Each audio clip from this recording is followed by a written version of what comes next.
Hello guys, once again आपका अपना YouTube channel the defence guideline में स्वागत है। जैसा कि फ्रेंड स्क्रीन पे आप देख रहे हैं, यहाँ पर लिखा हुआ है आपका CRPF paramedical staff exam 2020 GS 1500 plus question set. तो फ्रेंड, आप लोगों के लिए सीआरपीएफ पैरामेडिकल स्टाफ की प्रिपरेशन के लिए मैं जीएस सेक्शन का 1500 प्लस क्वेश्चन का एक सेट करवाने जा रहा हूँ। उस सेक्शन में मैं आपको सभी सेक्शन से क्वेश्चन डालूंगा। हिस्ट्री से, पॉलिटिक्स से, आपका हो जाएगा ज्योग्राफी से, और आपका इको से, और कुछ आपका क्वेश्चन आपका जनरल अफेयर्स से हो जाएगा। तो ध्यान रखिएगा फ्रेंड, मैं इस 1500 क्वेश्चन को आज सेट करवाने जा रहा हूँ। सभी सेक्शन से आपका 400 से 500 क्वेश्चन होगा। जैसे हिस्ट्री से 400 से 500 क्वेश्चन, पोल साइंस से 400 से 500 क्वेश्चन, इको से 200 से 300 से क्वेश्चन, मतलब कुल मिलाकर आपका क्वेश्चन 1500 प्लस हो जाएगा। तो फ्रेंड ध्यान रखिएगा इसमें कि अगर 1500 प्लस क्वेश्चन आप कर जाते हैं तो मैं आपसे आपसे दावा करता हूं कि सीआरपीएफ पैरामेडिकल स्टाफ का जो भी जीएस सेक्शन में 15 क्वेश्चन आएंगे वो आपसे इससे बाहर कहीं नहीं जाएंगे। तो ध्यान से पढ़िएगा फ्रेंड। सबसे पहले मैं हिस्ट्री सेक्शन को करता हूं, तो बिना देर के हुए चलते हैं हिस्ट्री सेक्शन में। हिस्ट्री सेक्शन में चलते हैं फ्रेंड। तो हिस्ट्री वन लाइनर क्वेश्चन देखते हैं। मैं 1500 क्वेश्चन करवाना जा रहा हूँ। सबसे पहला क्वेश्चन हिस्ट्री का देखते हैं। इतिहास के आरंभिक काल को क्या कहा जाता है? इतिहास के आरंभिक काल को आपका पुरासन पुरापाषाण काल कहा जाता है। तो याद रखिएगा फ्रेंड, इतिहास के आरंभिक काल को क्या कहा जाता है? पुरापाषाण काल। ठीक है फ्रेंड, अब सेकंड क्वेश्चन की ओर देखते हैं। आपका किस काल में पत्थर के औजार सबसे पहले पाए गए हैं? तो याद रखिएगा, पुरापाषाण काल में पत्थर के औजार सबसे पहले पाए गए हैं। ये बहुत ही इंपॉर्टेंट क्वेश्चन है, इसको याद रखिएगा। दूसरा नंबर क्वेश्चन बहुत ही इंपॉर्टेंट है, इसको ध्यान में रखिएगा। किस काल में पत्थर के औजार सबसे पहले पाए गए? पुरापाषाण काल में। क्वेश्चन नंबर तीसरा देखते हैं। कौन सी सभ्यता अपने नगर नियोजन के लिए है? कौन सी सभ्यता अपने नगर नियोजन के लिए है? तो याद रखिएगा, सिंधु घाटी सभ्यता। सिंधु घाटी सभ्यता है जो अपने नगर निगम नियोजन के लिए है। क्वेश्चन नंबर चौथा देखते हैं। सिंधु घाटी सभ्यता का कौन सा स्थान सिंधु नदी के किनारे बसा है? सिंधु नदी के किनारे कौन सा बसा है? मोहनजोदाड़ो। तो याद रखिएगा, सिंधु घाटी का कौन सा स्थान सिंधु नदी के किनारे बसा है? मोहनजोदाड़ो। तो ऐसे भी आ सकता है कि मोहनजोदाड़ो कौन सी नदी के किनारे है? सिंधु नदी। क्वेश्चन नंबर 5 की ओर देखते हैं। क्वेश्चन नंबर 5 आपका लिखा हुआ है, मोहनजोदाड़ो का स्थानीय नाम क्या था? मृतकों का टीला। ये बहुत ही इंपॉर्टेंट क्वेश्चन है। इसको डेथ ऑफ माइंड भी कहते हैं। तो याद रखिएगा, 5 का आपका हो जाएगा बहुत इंपॉर्टेंट। ध्यान में रखिएगा, जो क्वेश्चन इंपॉर्टेंट लगा रहा हूँ उस पर ज़्यादा गौर कीजिएगा। क्वेश्चन नंबर 5, मोहनजोदाड़ो का स्थानीय नाम क्या था? मृतकों का टीला, डेथ ऑफ माउंड। ठीक है फ्रेंड, क्वेश्चन नंबर 6 देखते हैं। विशाल स्नानघर कहाँ मिला? मोहनजोदाड़ो में। ये बहुत ही प्रचलित क्वेश्चन है, ये भी क्वेश्चन आ सकता है। क्वेश्चन नंबर 6 को भी इंपॉर्टेंट कर लीजिएगा। आपका विशाल स्नानघर आपको कहाँ मिला है? मोहनजोदाड़ो में। देवी माता की पूजा संबंधित थी। देवी माता की पूजा किससे संबंधित थी? आपका सिंधु घाटी सभ्यता से। याद रखिएगा, देवी माता की पूजा सिंधु घाटी सभ्यता। क्वेश्चन नंबर 8 आपका देखते हैं। लोथल नामक स्थान पर किस सभ्यता का जहाजी मालघाट था? लोथल नामक स्थान पर किस सभ्यता का जहाजी मालघाट था? आपका सिंधु घाटी का। तो याद रखिएगा, 8वां का सिंधु घाटी। क्वेश्चन नंबर 9 की ओर देखते हैं। 9 कह रहा है, सिंधु घाटी सभ्यता में कालीबंगा किसके लिए प्रसिद्ध है? तो कालीबंगा गुजरात में है फ्रेंड। कालीबंगा आपका गुजरात में है, और यह मिट्टी के पात्र के लिए प्रसिद्ध है। तो याद रखिएगा, मिट्टी के बर्तन के लिए कौन सा है? कालीबंगा। सिंधु घाटी सभ्यता में कालीबंगा किसके लिए प्रसिद्ध है? मिट्टी के पात्र के लिए। क्वेश्चन नंबर 10 देखते हैं। क्वेश्चन नंबर 10 आपका कह रहा है, वैदिक आर्यों का प्रमुख भोजन था। वैदिक आर्यों का प्रमुख भोजन क्या था? दूध और इसके उत्पाद। दूध और इसके उत्पाद, दूध और इससे बने जो उत्पाद होते हैं वो। वैदिक आर्य का प्रमुख भोजन दूध और उत्पाद। तो क्वेश्चन नंबर 10 याद रखिएगा। क्वेश्चन नंबर 11 देखते हैं। 11 कह रहा है, वैदिक लोगों द्वारा किस धातु का प्रयोग पहले किया गया था? वैदिक लोगों का प्रयोग किस धातु का प्रयोग किया गया था? तांबा का। तो याद रखिए, ये भी बहुत ही इंपॉर्टेंट क्वेश्चन है। वैदिक लोगों द्वारा किस धातु का प्रयोग पहले किया गया था? तांबा का। क्वेश्चन नंबर 12 आपका देखते हैं। किन 3 वेदों का संयुक्त रूप से वेदत्रयी कहा जाता है? 12 देखिएगा, किन 3 वेदों का संयुक्त रूप से वेदत्रयी कहा जाता है? ऋग्वेद, सामवेद, यजुर्वेद। तो याद रखिएगा, किन 3 वेदों का संयुक्त रूप से वेदत्रयी कहा जाता है? तो याद रखिएगा, ऋग्वेद, सामवेद और यजुर्वेद। क्वेश्चन नंबर 13 देखते हैं आपका। आर्यों पूर्व के साथ अपने संघ में सफल रहे क्योंकि उन्होंने घोड़ा द्वारा चलाए जा रहा रथों का प्रयोग किया। कहने का मतलब यह है आर्यों पूर्वों के साथ अपने संघर्ष में सफल क्यों रहे? क्योंकि उन्होंने घोड़ा द्वारा चलाए जा रहे रथ का प्रयोग मिला। ठीक है, इसको ध्यान में रखिएगा। अब क्वेश्चन नंबर 14 देखते हैं आपका। ऋग्वेद आर्य पशुचारी लोग थे, यह इस तथ्य से पुष्ट होता है। किस तथ्य से पुष्ट होता है? ऋग्वेद आर्य पशुचारी लोग थे, लेकिन किस तथ्य से पुष्ट होता है? तो देखते हैं, इसका आंसर होगा ऋग्वेद में गाय के अनेक संदर्भ थे। ऋग्वेद में गाय के अनेक संदर्भ, अधिकांश युद्ध गायों के लिए लड़े गए थे। पुरोहितों को दिए जाने वाला उपहार प्रातः गाय होती थी न जमीन, गाय होती थी न जमीन, न की जमीन। तो कहने का मतलब कि ऋग्वेद आर्य पशुचारी लोग थे क्योंकि वह गाय के अनेक संदर्भ थे, और जो पुरोहित को जमीन न देकर आपको गाय दिया जाता है। तो याद रखिएगा कि गाय के लिए आपका पशुचारी माना जाता था। क्वेश्चन नंबर 15 आपका देखते हैं। आर्य जनजातियों की प्राचीनतम बस्ती कहाँ है? आर्य जनजातियों की प्राचीन वस्तु सप्त सिंधु में। याद रखिएगा, आर्यन जनजातियों की प्राचीनतम बस्ती कहाँ है? सप्त सिंधु में। क्वेश्चन नंबर 16 देखते हैं। राज्याभिषेक समारोह का विवरण किसमें किया गया है? राज्याभिषेक समारोह का विवरण आपका ऐत्रेय ब्राह्मण में किया गया है। किसमें किया गया है? ऐत्रेय ब्राह्मण में। ठीक है, क्वेश्चन नंबर 16 देखते हैं।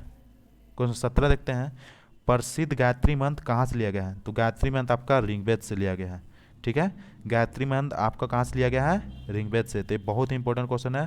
क्वेश्चन नंबर 17 इंपॉर्टेंट क्वेश्चन है, इसको याद रखिएगा। प्रसिद्ध गायत्री मंत्र कहाँ से लिया गया है? ऋग्वेद से लिया गया है। किस विदुषी ने वाद विवाद में अजय याज्ञवल्क्य को चुनौती दी? गागरी। किस विदुषी ने वाद विवाद में अजय याज्ञवल्क्य को चुनौती दी? गागरी। तो याद रखिएगा इसका। क्वेश्चन नंबर 19 देखते हैं आपका। गौतम बुद्ध का जन्म किस जन्म स्थान किसके द्वारा अंकित किया जाता है? तो ये भी बहुत ही इंपॉर्टेंट है, अशोक मौर्य द्वारा। अशोक मौर्य का रुम्नीदेही स्तंभ, यानी अशोक मौर्य का रुम्नीदेही स्तंभ। तो याद रखिएगा, गौतम बुद्ध का जन्म स्थान किसके द्वारा अंकित किया जाता है? अशोक मौर्य का रुम्नीदेही स्तंभ के द्वारा। ये भी इंपॉर्टेंट क्वेश्चन है। क्वेश्चन नंबर 20 देखते हैं आपका। प्रथम बौद्ध परिषद कहाँ हुआ था? प्रथम बौद्ध परिषद आपका राजगिरी में हुआ था। ये भी याद रखिएगा, बहुत ही इंपॉर्टेंट क्वेश्चन है। प्रथम बौद्ध परिषद कहाँ आयोजित हुआ था? राजगिरी में।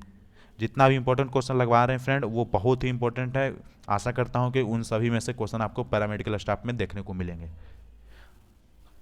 क्वेश्चन नंबर 21 देखते हैं। बुद्ध का अर्थ क्या है? बुद्ध का अर्थ आपका ज्ञान की प्राप्ति होता है। ठीक है, 21 का बुद्ध का अर्थ ज्ञान की प्राप्ति होता है। क्वेश्चन नंबर 22 देखते हैं। बौद्ध धर्म ने समाज के दो वर्गों को अपने साथ जोड़कर एक महत्वपूर्ण प्रभाव छोड़ा। ये वर्ग थे, कहने का मतलब स्त्री और शूद्र थे। कहने का मतलब है कि बौद्ध धर्म ने समाज के दो वर्गों को अपने साथ जोड़कर एक महत्वपूर्ण प्रभाव छोड़ा है। मतलब बौद्ध धर्म ने समाज को दो वर्गों को अपने साथ जोड़ा था। वो दो वर्ग कौन था? स्त्रियां और शूद्र थे। याद रखिए। क्वेश्चन नंबर 23 देखते हैं। बौद्ध धर्म किन मतों पर विश्वास करता था? बौद्ध धर्म किन मतों पर? देखते हैं, इसका आंसर होगा दुनिया दुखों से भरी है, यदि इच्छाओं पर काबू पा लिया जाए तो निर्वाहन मिल जाएगा। लोगों को दुखी उनकी इच्छाओं के कारण, लोगों को दुखी उनकी इच्छाओं के कारण होते हैं। तो याद रखिएगा, इसका आंसर होगा किन मतों पर विश्वास करते थे आपका? लोगों का दुखी इनकी इच्छाओं के कारण होते हैं। तो याद रखिए कि इच्छा होगा इसका। क्वेश्चन नंबर 24 देखते हैं आपका। प्रारंभिक बौद्ध धर्म ग्रंथों की रचना किसमें की गई है? प्रारंभिक बौद्ध धर्म ग्रंथों की रचना आपका पाली पाठ में की गई है। 24 का हो जाएगा पाली पाठ। प्रारंभिक बौद्ध धर्म ग्रंथों की रचना किसमें की गई है? पाली पाठ में। क्वेश्चन नंबर आपका 25 देखते हैं। क्वेश्चन नंबर 25 कहता है, भारत में सबसे बाद में उत्पन्न होने वाला बौद्ध धर्म क्या है? भारत में सबसे बाद में उत्पन्न होने वाला बौद्ध धर्म आपका वम्साथपाकसिनी है। वम्साथपाकसिनी। तो इसको याद रखिएगा, 25 का वम्साथपाकसिनी, थपाकसिनी। ठीक है, 25 का हो जाएगा भारत में सबसे बाद में उत्पन्न होने वाला बौद्ध धर्म वम्साथपाकसिनी। क्वेश्चन नंबर 26 देखते हैं आपका। 26 का रहा है, बौद्ध का प्रबोध कहाँ प्राप्त हुआ? बौद्ध का प्रबोध यानी ज्ञान कहाँ प्राप्त हुआ? बोध गया में, पीपल के पेड़ के नीचे। इसको भी याद रखिएगा, ये भी इंपॉर्टेंट क्वेश्चन है आपका। बौद्ध का प्रबोध कहाँ प्राप्त हुआ? बोध गया में। क्वेश्चन नंबर 27 देखते हैं। इच्छा सब कष्टों का कारण है, इसका प्रचार करने वाला कौन सा धर्म है? बौद्ध धर्म। अभी मैं बताऊँ, ये क्वेश्चन नंबर आपका होगा यहाँ पर। क्वेश्चन नंबर 23 देखिए, बौद्ध धर्म किन मतों पर करते थे? क्या लिखा हुआ है? इच्छा पर काबू पा लिया तो निर्वाण मिल जाएगा। तो उसी प्रकार यहाँ पास भी लिखा हुआ है, इच्छा सब कष्टों का कारण है। तो इसका प्रचार करने वाला धर्म कौन सा है? बौद्ध धर्म। याद रखिएगा, इच्छा सब कष्टों का कारण है, इसका प्रचार करने वाला धर्म बौद्ध धर्म है। Question number 27। अब देखते हैं क्वेश्चन नंबर 28। क्वेश्चन नंबर 28 क्या है? महावीर कौन थे? महावीर आपका 24वें तीर्थकर थे। ठीक है। क्वेश्चन नंबर 29 आपका देखते हैं। क्वेश्चन नंबर 29 कहता है, जैन धर्म का पहली तीर्थकर किसे माना जाता है? तीर्थाकार किसे माना जाता है? ऋषभ देव। ऋषभ देव। याद रखिएगा कि जैन धर्म का पहले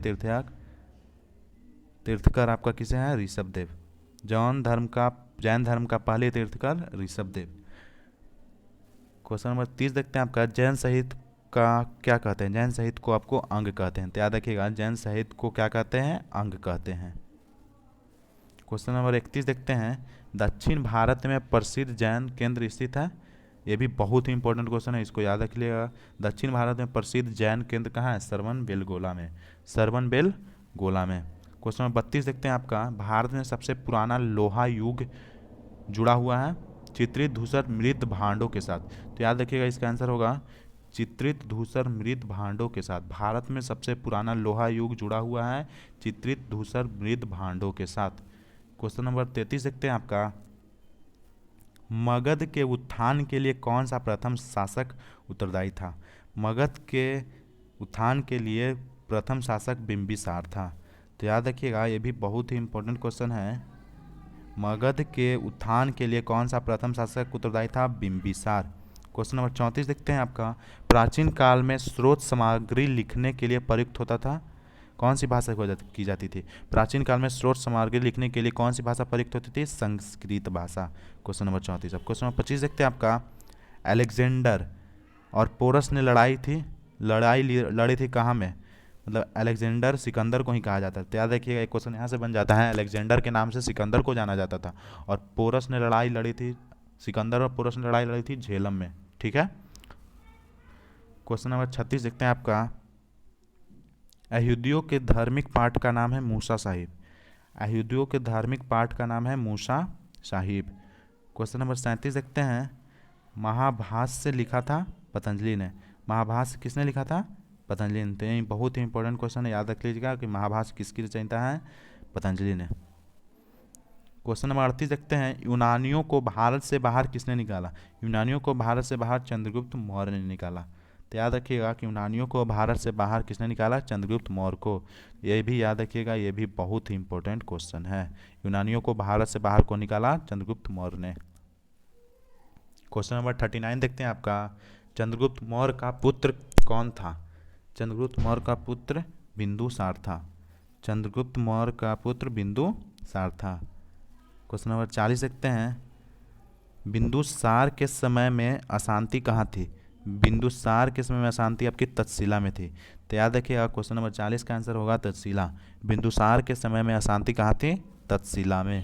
क्वेश्चन नंबर 41 देखते हैं, अशोक की प्रशासनिक नीति में भारी परिवर्तन किस घटना से आया?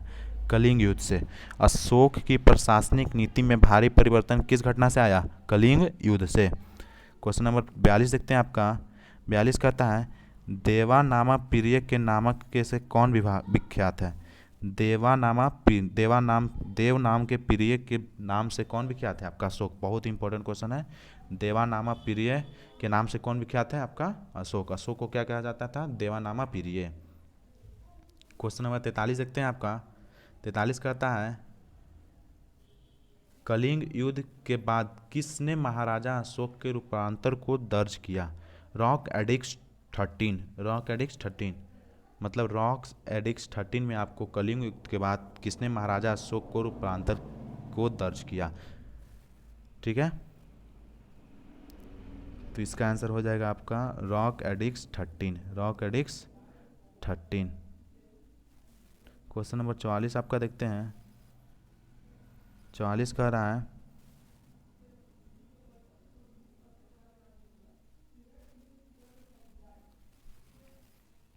चौवालीस क्वेश्चन नंबर कहता है, चंद्रगुप्त मौर्य के दरबार में भेजा गया यूनानी राजपूत कौन था? यूनानी राजदूत कौन था? चंद्रगुप्त मौर्य के दरबार में यूनानी राजपूत आपका मेगास्थनीज आया था। तो इसको याद रखिएगा 44 का मेगास्थनीज बहुत ही इंपॉर्टेंट क्वेश्चन है, बहुत जगह पूछा जाता है। तो फ्रेंड ये भी क्वेश्चन आने का बहुत ही चांस है, 80% चांस है कि आपको सीआरपीएफ पैरामेडिकल में पूछा जा सकता है। चंद्रगुप्त मौर्य के दरबार में भेजा गया यूनानी राजदूत कौन थे? मेगास्थनीज। तो फ्रेंड आज के लिए इतना ही। अगले सेक्शन में मैं 44 से आगे 45 से क्वेश्चन स्टार्ट करूँगा। तो फ्रेंड अगर मेरी वीडियो अच्छा लगे हो तो मेरे चैनल को सब्सक्राइब कीजिएगा, और मैं पूरे कोशिश करूंगा कि आपका 1500 से प्लस क्वेश्चन करवाऊंगा। और मैं दावे के साथ कहता हूं कि जीएस में 15 से आपको 15 क्वेश्चन से कहीं नहीं जाएगा। 15 में से 15 मेरे ही जिससे आप पढ़ रहे हैं 1500 सेट से कहीं बाहर नहीं जाएगा। मैं 400 से 500 क्वेश्चन आपका हिस्ट्री का करवाऊंगा, आपका 400 से 500 पोल साइंस का करवाऊंगा, 400 से 500 आपका ज्योग्राफी का करवाऊंगा, और 200 से 3 क्वेश्चन आपका इको का करवाऊंगा। तो यह फर्स्ट सीरीज हो गया। मैं इसका लगातार series, second series, third series करके आपका लगातार क्वेश्चन आगे बढ़ाते जाऊंगा। तो फ्रेंड अगर वीडियो अच्छा लगे तो चैनल को सब्सक्राइब कीजिएगा, और ज़्यादा से ज़्यादा लोगों के पास शेयर कीजिए, जिससे लोगों को सीआरपीएफ पैरामेडिकल स्टाफ में जाने का सपना पूरा हो। Thanks to all.